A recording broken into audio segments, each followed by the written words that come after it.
I left Houston in 2009, went to New Orleans, left New Orleans 2010.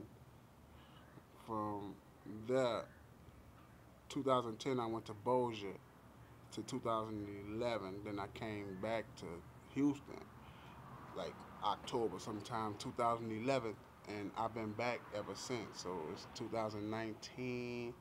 So I've been back 7.5 years, something like that. Almost going towards 8 years I've been back. So it's like 12 years total I've been in Houston. So, it's like my second home.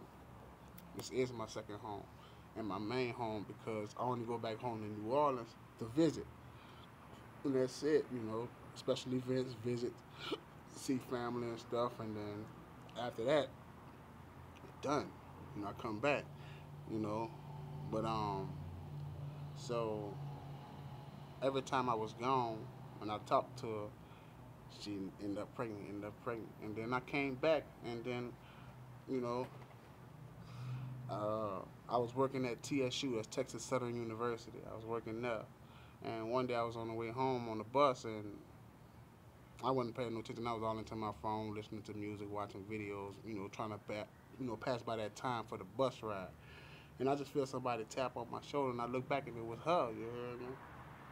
And I was like, oh shit. So from that point, we reconnected, and you know, we was good friends for quite a while. And then all of a sudden, out of nowhere, one thing led to another. Then next thing led to us being in a relationship. You know what I'm saying? And fast forward, she was in and out of jail, and so while she in and out of jail and shit, like, I would be chill or whatever. Her family had her kids, and I ain't, still ain't had no kid. So, you know, all of a sudden, she go for 2 years, and then she came back home, and she found me, and then that's when we rekindled, we rekindled our love, and the fire kicked back up, and now this time we going farther with it, and you know we making the best, of what we had and everything. So we finally get us a house or whatever. We leave the east side and we go to the north side and we get a house on the north side. So we moved into this big house that was owned by her family. So the rent was off the muscle, and so we living and everything and all that goes. So you know, uh, like normal couples do, we argue and all that good stuff and break up and make up and break up and make up and all that stuff. So we was going through the ropes, and you know, I was doing my thing, not like cheating because I don't cheat, but like far as me smoking weed. And at the time, I was snorting powder. I'm gonna keep it, like I said, I'm gonna keep it real with y'all. I was snorting powder and all that stuff. So, you know, and then out of nowhere, we had this big argument, and I left. I ain't gonna even lie, I left. And this time, I was gone for about a month, month and a half, because I was trying to give me some wheels because I got tired of catching the bus to work, and I needed me some wheels. So I was hustling, working my ass off. I moved in with my people and just saved up the money to give me a whip. And then out of nowhere, I go back, and when I go back, you know, then it was a little rocky, but then we got back solid, and then we went through some more shit. Uh, I can't. That's another story right there. That just brought me up to another story. But this story right here is about my son Bailey, and so you know, and this time when I come back, like I said, we kicked back up.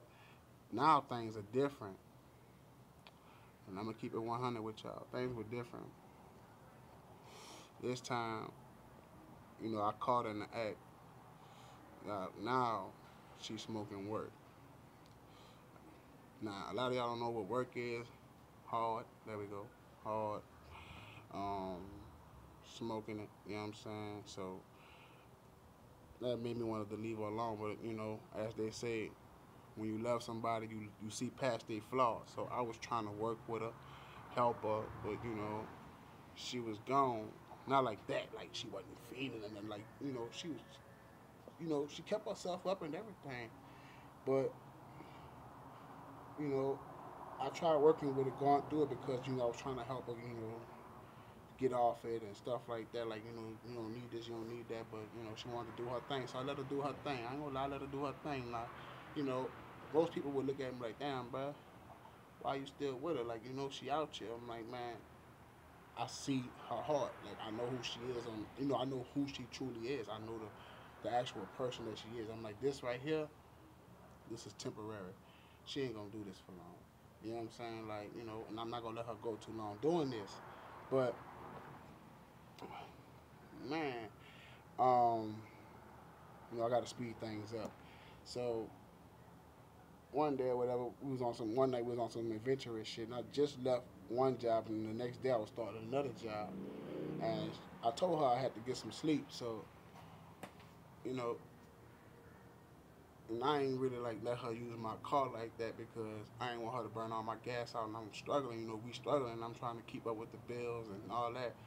You know, so she wanted me to be with her all night while she go run around, do this and that and that and this, like And I was like, man, fuck it. So I dipped off and I went back to the house. I left. You know what I'm saying? But that night before I left, that was the night my son was conceived. Like, we had intercourse, and that was the night my son was conceived because I felt a part of me leave when you know, I'm gonna leave it at that because I'm trying not to be too explicit for YouTube. But that was the night he was conceived, and throughout their pregnancy, it was hell, y'all. It was hell. So, long story short, she's still doing that throughout the whole pregnancy. No prenatal care, no nothing. So that kind of threw me off the rack. So, now my son born, I just started another job. I was at Suncoast. He born, so I go to the hospital. He was supposed to be named after me. He was my junior. But we got into it at the hospital or whatever. She banged me in my eye a few times, had my shit swole.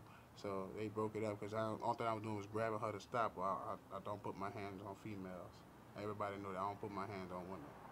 But after that, I went to go outside to go smoke a cigarette and stuff. She didn't change his whole name that quick. But when I found out what his name was, I was pissed because like, man, this is my first son and this is my junior.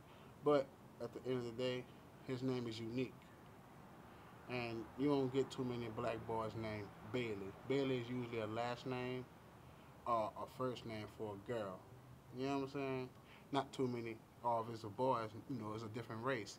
But not too many black boys are named Bailey. You know what I'm saying? So, and it fits him. You know what I'm saying? I ain't gonna even lie. It truly fits him. It fits his name, his style, his character, who he is. He's a Bailey. But,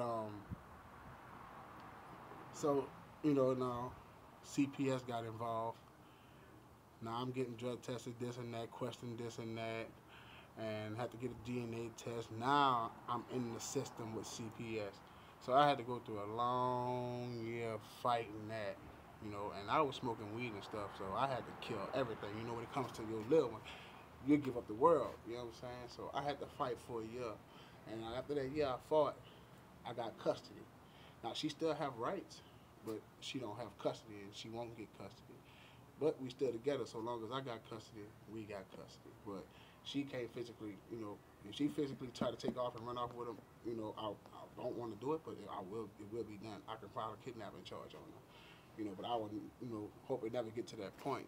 But right now she's incarcerated, and she's been incarcerated since 2 weeks after he was born.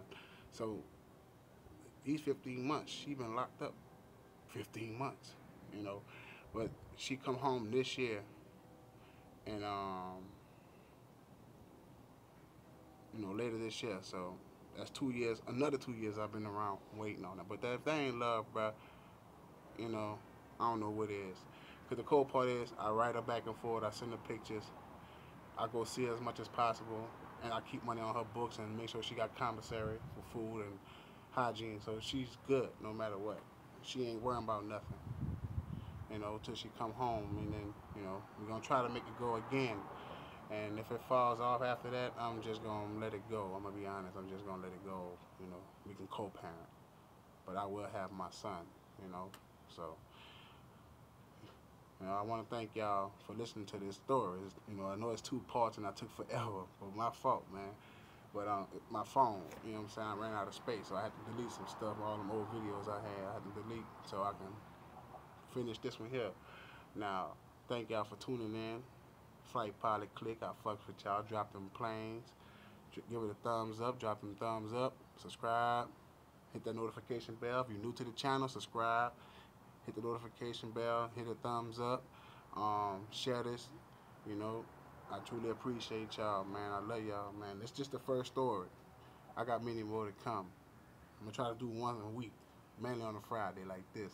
But go subscribe to my other channel, BigDuley, and my other channel, my car channel, Duley's Customs and Reviews. I got some new content on my BigDuley channel. I go live. I try to go live every night. So for the past 5 nights, I have been going live, and I go live for about 10 to 20 minutes until I start getting people tuning in and I start going longer. But until then, 10 to 20 minutes live for sure. So subscribe to that channel to catch my live streams. Subscribe to this channel for my daily vlogs, and subscribe to my car channel for car content and reviews and views and in between little vlogs about what's coming to the channel. But I appreciate y'all, man. I love y'all. You heard me? Flight Pilot Click. Take the good with the bad, the bitter with the sweet, the ups with the downs. Haul ass on all feet, mash on concrete. Every day remain the same. Be humble, prosper, and gain. Pray and embrace the struggle, because once you become on top, you hadn't already embraced the struggle. So now it's time to cherish the endeavors. You hear me? And I'm out. Duley. Huh?